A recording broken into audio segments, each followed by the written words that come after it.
Welcome to the art room.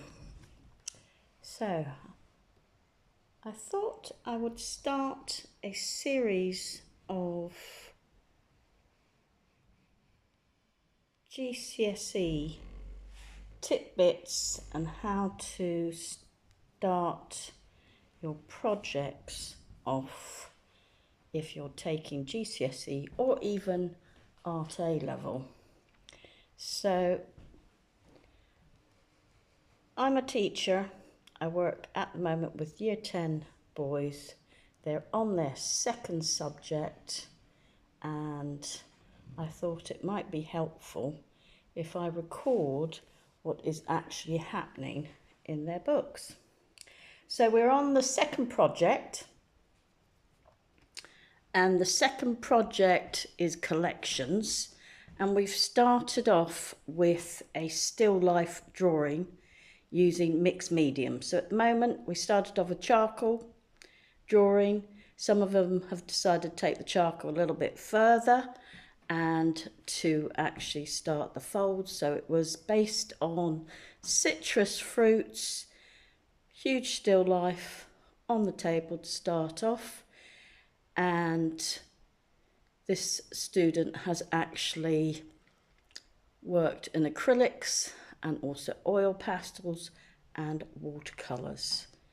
Not finished yet, but getting there. And you can just see from all the different types of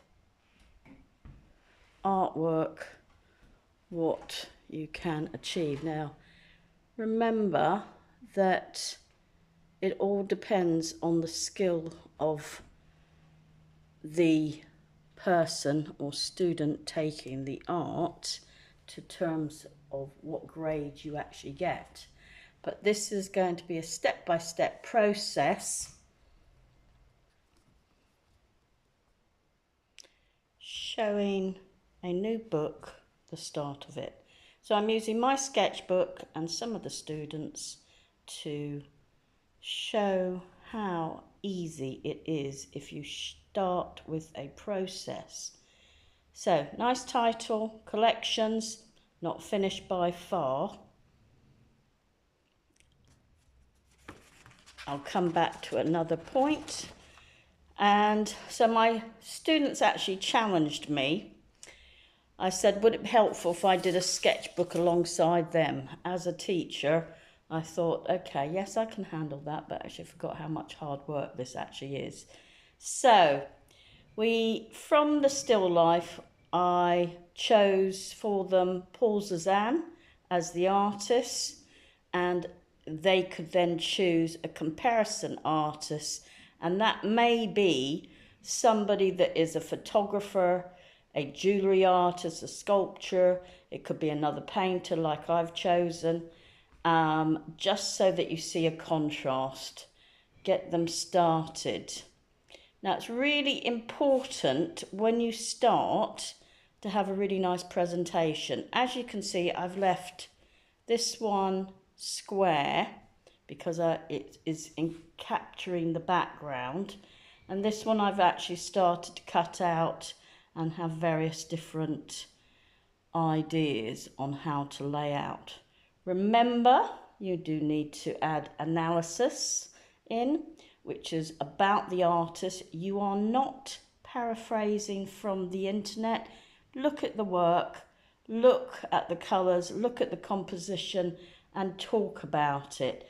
And then make suggestions of where else you could take the work. At this point, you're just talking about the artist. You're not yet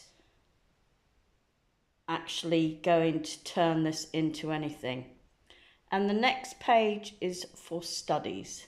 I haven't started it yet, but I will show as we go along.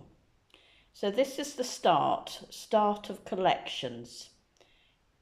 I'm going to do each page separate so that you get the idea of how to do the GCSE from a process.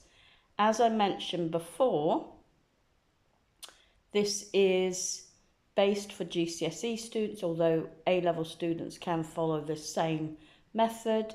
It's just a little bit more intense intense, sorry, for A level, and then they're also they have more of a clue to how they're doing things and where they're going to take things. By no means does this mean these could stay in this form of what you see here, because design comes in, and for this project I've also set my students that they have to take their own photographs of fruit and cutting up, and then a few more images.